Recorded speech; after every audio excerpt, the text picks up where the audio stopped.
Greg Medcraft, the chairman of the Australian Securities and Investment Commission, was at the Asian Financial Forum on the first day, and he was a speaker at a plenary session. Thank you very much indeed for joining us. You were looking at reform, financial reform, but really when you're talking financial reform, are you really talking about more regulation? No, I think what's appropriate is appropriate regulation, making sure that you really think about unintended consequences. In fact, I'm actually quite a big supporter of self-regulation.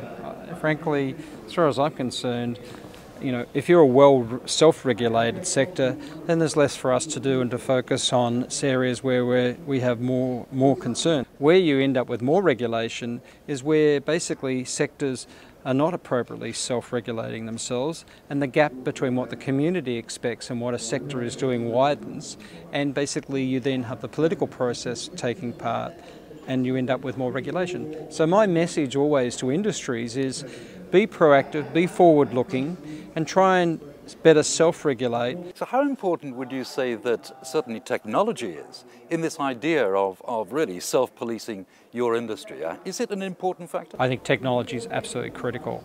I think thinking about using new media tools, things like YouTube, using Facebook, social networks, are absolutely critical.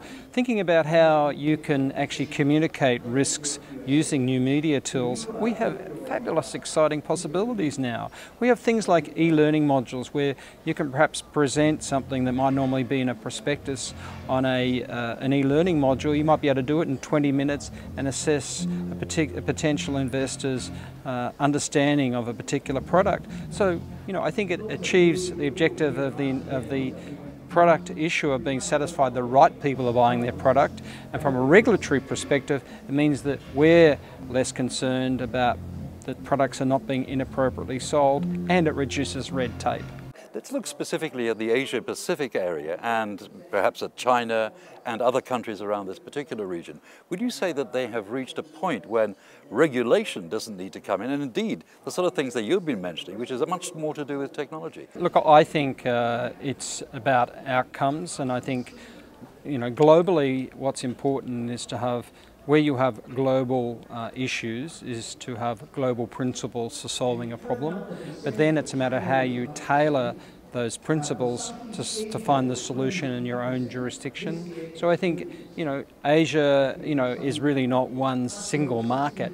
It's a number of different markets, and the way they adapt principles, global principles, will differ, and will differ depending upon the market.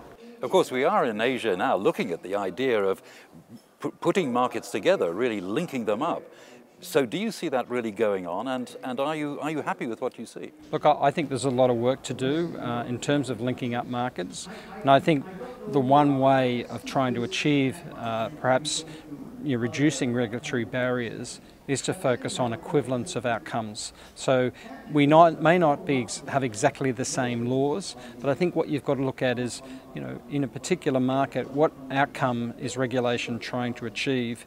And essentially when you compare the two, really at the end of the day, are they achieving the same regulatory equivalence? How important do you think Hong Kong is in actually creating this sort of environment, this regulatory environment that you'd like to see? Well, Hong Kong has been a real leader in many respects, particularly in investor protection.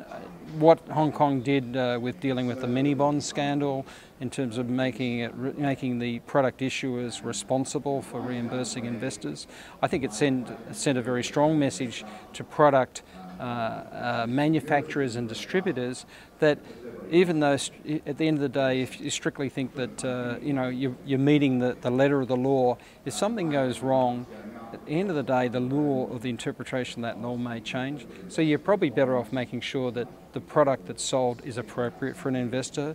And so I think what Hong Kong did here was actually leading the way in terms of, say, investor suitability. You've been speaking at the Asian Financial Forum the first day and in a plenary session here. What's your impression of the forum? It's extremely well organised, and it has something that is really important for any conference. It facilitates fabulous networking.